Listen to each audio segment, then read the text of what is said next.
Shalom, tetap semangat. Kita harus tetap semangat. Apapun yang terjadi dalam hidup ini harus tetap semangat. Karena apa? Karena Tuhan Yesus baik. Karena Dia sudah menyelesaikan persoalan-persoalan kita di kayu salib. Memang persoalan-persoalan kita tidak 100% bersih. Itu yang kadang-kadang orang bingung. Aku sudah ikut Tuhan, aku sudah begini, aku sudah melayani Tuhan. Kok masalah masih ada? Kok persoalan masih ada? Tuhan memang tidak menyelesaikan yang itu karena Dia mau kita bersama dengan Dia menyelesaikannya. Dengan pertolongan Dia, dengan kekuatan dari Dia, sehingga hal-hal yang di luar kemampuan kita, hal-hal yang berada di luar jangkauan kita, itu Dia selesaikan. Dan kemudian kita bisa berjalan dengan Dia. Berjalan di dalam persoalan yang sedang kita hadapi, berjalan mungkin di jalan-jalan yang sempit, mungkin Bapak Ibu merasa sedang berjalan bersama dengan Tuhan tetapi berada di jalan yang berbatu-batu, sehingga batu-batu itu pun kadang-kadang melukai kaki kita. Tapi percayalah, Tuhan adalah Allah yang setia. Dia selalu berjanji bahwa aku menyertaimu sepanjang masa, sepanjang hidupmu. Jadi kapanpun, siapapun keadaan kita, apapun keadaan kita, Tuhan selalu beserta kita. Buktinya apa? Nah, kita belajar sekarang mengenai karya kayu salib yang luar biasa, yaitu ada satu hal lagi, yaitu mengenai mahkota duri. Sebetulnya kenapa harus dimahkotain duri? Kenapa Tuhan Yesus harus menerima itu? Dan kalau kita baca Alkitab, kalau kita baca literatur-literatur yang ada, mahkota itu bukan diletakkan di dalam kepalanya, tetapi dipaksakan masuk. Jadi selain mahkota itu, mahkota duri. Dan mahkota duri yang dipakai oleh Tuhan Yesus bukan mahkota duri yang seperti yang kita kenal sekarang, yang cuman berapa mili durinya. Kalau kita tahu pohon mawar yang berduri, maka itu adalah durinya cuma berapa mili. Kalau kita tahu pohon jeruk yang berduri, pohon jeruk yang berduri itu juga berapa mili saja. Tetapi duri yang di kepala Tuhan Yesus itu sekian inci. Nah, itu yang sakit. Kita baca sekarang ayatnya. Di Matius 27 ayat 29 dikatakan, mereka, ini tentara Romawi yang menyiksa, menganyam sebuah mahkota duri dan menaruhnya di atas kepalanya. Di sini sopan kalimatnya, menaruhnya. Tetapi kenyataan sebetulnya dipukulkan, dipaksakan masuk. Lalu memberikan dia sebatang buluh di tangan kanannya. Kemudian mereka berlutut di hadapannya menghina dia. Mereka menghina dan mengolok-olok dia, katanya, salam hai Raja Yahudi. Jadi mereka Tuhan Yesus diolok-olok oleh tentara Romawi. Sekarang kita sedang membahas tentang mahkota duri atau darah yang keluar dari durinya. Apa sebetulnya makna dari mahkota duri ini? Apa makna dari penderitaan Yesus yang harus ditambah selain dia disiksa? Pada saat dia pakai mahkota duri itu dia sudah disiksa, dicambuk, kemudian dia dimahkotai duri. Setelah dimahkotai duri, dia dibawa, disuruh memanggul kayu salibnya. Apa maknanya? Kalau kita lihat di dalam Kejadian 3 ayat 17 dikatakan demikian. Lalu firman-Nya kepada manusia itu, karena engkau mendengarkan perkataan istrimu dan memakan dari buah pohon yang telah kuperintahkan kepadamu, jangan makan daripadanya, maka terkutuklah tanah karena engkau. Jadi kata kutuk pertama kali keluar di kitab Kejadian ayat 3 ayat 17. Dengan bersusah payah engkau akan mencari rezekimu dari tanah seumur hidupmu. Semak duri, nah ini dia, semak duri dan rumput duri yang akan dihasilkan bagimu dan tumbuh-tumbuhan di padang akan menjadi makananmu. Kata duri di penyalipan itu ternyata kalau kita tarik ke belakang, maka itu kita ketemu ada juga duri yang dihasilkan oleh tanah-tanah yang sudah dikutuk oleh Tuhan. Jadi hubungannya apa sekarang? Ini ada duri, di sini ada duri. Kelihatannya sekali lagi seperti cocok logi. Tetapi saya berbicara tentang makna tersirat dari apa yang ada di dalam karya Tuhan Yesus. Sudah saya jelaskan bahwa Tuhan Yesus pada saat dia bergerak, pada saat dia selalu bertindak, selalu ada makna-makna rohani. Bukan hanya penyalipan, bukan hanya mahkota duri, bukan hanya bilur-bilur. Tetapi semuanya itu ada maknanya. Pada saat dia disalibkan, maknanya apa? Untuk menghapuskan dosa-dosa kita. Nah, hal yang kedua, hal yang ketiga yang kita soroti adalah durinya. Duri atau mahkota duri. Ternyata itu berbicara tentang kutuk. Kutuk ini dari mana? Kutuk ini kalau kita lihat di dalam Alkitab, maka kita tahu kutuk ini adalah dari dosa manusia. Jadi jangan salah, jangan berbicara bahwa Allah yang mengkutuki. Enggak, tapi itu karena dosa. Akibat dosa maka timbul kutuk. Nah, kutuk ini turun-temurun. Dan kemudian juga ditimpali oleh iblis si jahat. Sehingga kutuk ini berbicara tentang banyak hal. Kutuk ini berbicara tentang, kalau Bapak Ibu tahu masalah ramalan, bukan nubuatan ya. Kalau nubuatan yang dilakukan oleh nabi-nabi Tuhan atau nubuatan dilakukan oleh orang-orang yang punya karya nubuatan, itu nubuatan, itu dari Tuhan. Tetapi ramalan atau kalau dikatakan ramalan dari tukang-tukang ramal atau susu, itu kutuk sebetulnya. Kutuknya di mana? Coba perhatikan, selalu ada kata-kata tahun sekian, kamu akan mengalami hal ini. Dan pada saat itu kamu mesti mencari aku lagi karena ada hal-hal yang harus kamu lakukan untuk menyelesaikan kutuk ini, untuk menyelesaikan hal ini. Atau dikatakan kamu suami istri itu nggak cocok. Kamu suami istri itu kalau orang Chinese bilang ciong, apakah ciong besar, ciong kecil, nah whatever itu. Maka kamu nggak cocok. Supaya cocok, kamu harus melakukan upacara ini.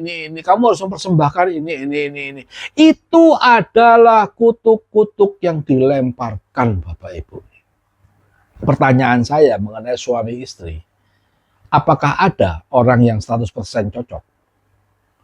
Nah, mari kita berpikir logis dalam hal ini. Kenapa kita bisa berpikir logis? Karena ini hal yang sangat logis.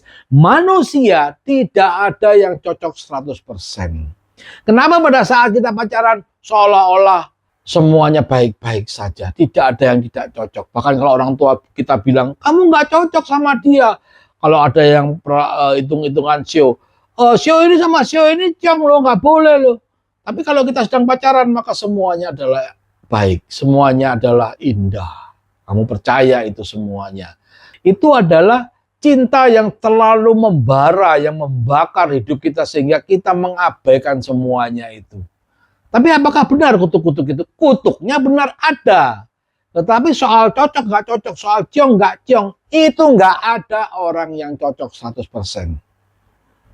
Apakah pernah ada orang yang cocok 100%? Apakah pernah ada orang yang begitu ketemu jatuh cinta dan kemudian tidak pernah bermasalah? Bermasalah.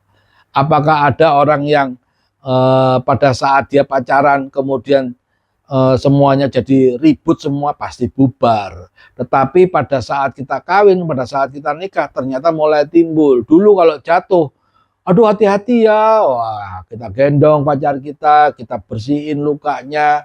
Tapi kalau udah menikah, kamu nggak ngelihat ya, itu kan sudah tahu ada kotoran, ada ini, makanya kamu jalan tuh hati-hati. Nah, itu adalah proses, Bapak Ibu. Itu adalah proses yang kita alami. Itu keadaan. Sehingga kalau kita ada orang bilang, kita ini orang yang gak cocok, kita tuh jong dengan suami atau istri kita. Percayalah itu kutuk. Percayalah itu adalah kutuk yang sedang dilemparkan. Karena apa? Gak ada orang yang tadi saya bilang cocok 100%. Tetapi yang ada adalah orang yang mau mengalah. Orang yang mau berproses. Jadi kalau Tuhan bilang besi menajamkan besi dan manusia menajamkan sesamanya, maka proses perkawinan di dalam Kristen itu sungguh indah. Nggak boleh cerai. Karena apa? Karena di situ kita dibentuk, di situ kita berproses satu dengan yang lain, sehingga karakter kita dibentuk menjadi orang yang baik, menjadi orang yang mau ngalah. pertama kali kita bisa ngalah itu adalah mengalah kepada pasangan kita. Kita mengalah kepada suami kita atau istri kita. Itu proses yang harus kita alami. Dan itu kalau ada orang bilang itu kutuk, no, nggak ada kutuk. Percayalah itu nggak ada kutuk. Tetapi apakah kita bisa menghilangkan kutuk hanya dengan tidak percaya? Ternyata nggak bisa. Kita nggak bisa bilang, saya nggak percaya iblis, saya nggak percaya setan, maka semuanya itu nggak ada. Percayalah, kita dengan kekuatan kita pribadi itu nggak bisa. Makanya Tuhan Yesus sampai mati di kayu salib dan dia menerima mahkota duri, itu menerima konsekuensi sebagai untuk menghancurkan kutuk. Karya dia di kayu salib itu untuk menghancurkan kutuk, baik kutuk yang kita terima, kutuk yang turun dari nenek moyang, kutuk yang dari orang lewat, dari luar hidup kita, itu semua semua yang mengkutuki kita, itu bisa kita hapuskan, bisa kita hilangkan dengan kita berdoa, dan penerimaan kita akan Tuhan Yesus, itu membuat kita dihapuskan dari kutuk. Kutuk yang ada dalam hidup kita diselesaikan. Makanya karya kayu salib mengenai mahkota duri ini memang harus terjadi. Memang Tuhan harus sangat detail melakukan itu. Melakukan mulai dari dia berdoa di Taman Getsemani sehingga keringatnya menjadi keringat darah, itu untuk menghapuskan segala masalah ketakutan kita. Kemudian dia dicambuk, disiksa, dan yang sekarang yang kita sedang bahas adalah masalah kutuk.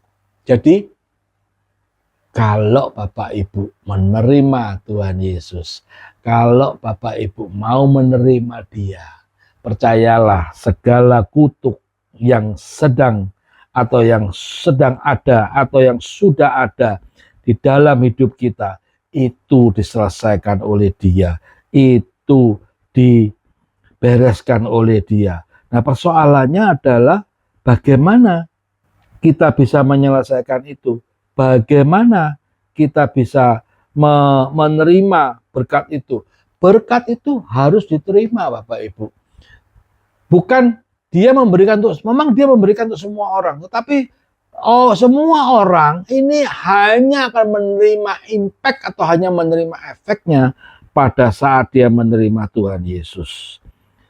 Jadi prosesnya adalah kita mesti terima dia sebagai satu-satunya Tuhan dan Juru Selamat dan minta dia untuk tinggal dalam hati kita dan dia menguasai hati kita sehingga segala kutuk, segala hal dalam hidup kita pun dibersihkan. Saya mengajak Bapak Ibu yang belum menerima Tuhan Yesus untuk berdoa bersama-sama dengan saya. Mari kita angkat tangan kita. Saya akan bacakan dulu dasarnya ya.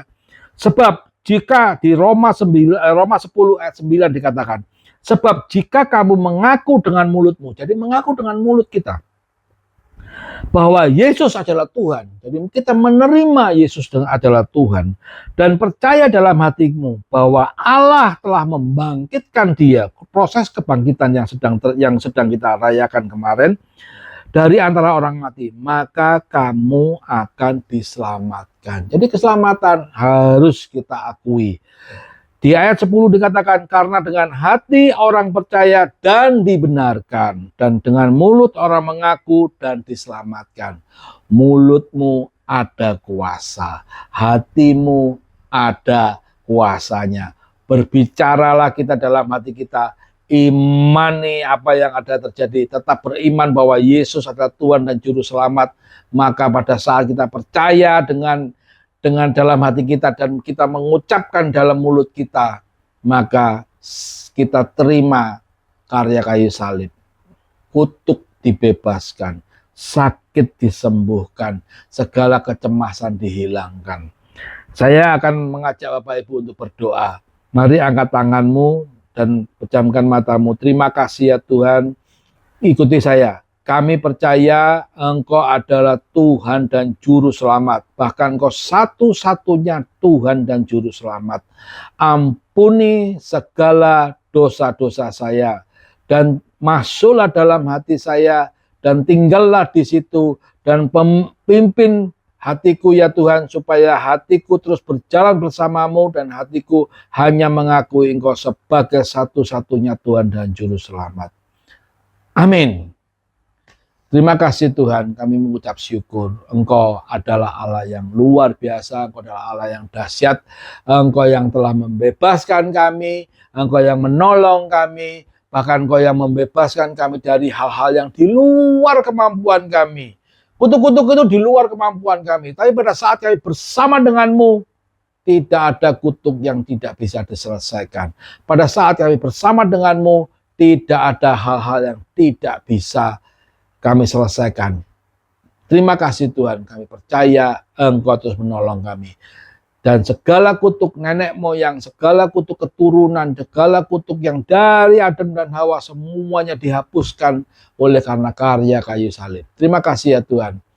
Hamba-Mu sudah selesai memberitakan firman-Mu, biarlah Engkau Allah Roh Kudus yang terus bekerja dalam hati kami, Engkau yang menolong kami, Engkau yang membebaskan segala kutuk yang sangat mengganggu ini Tuhan, sehingga kami pun dibebaskan oleh kutuk ini Tuhan. Terima kasih Tuhan, kami percaya kasih-Mu yang luar biasa terus menyertai kami semuanya. Dalam nama Tuhan Yesus, haleluya, amin.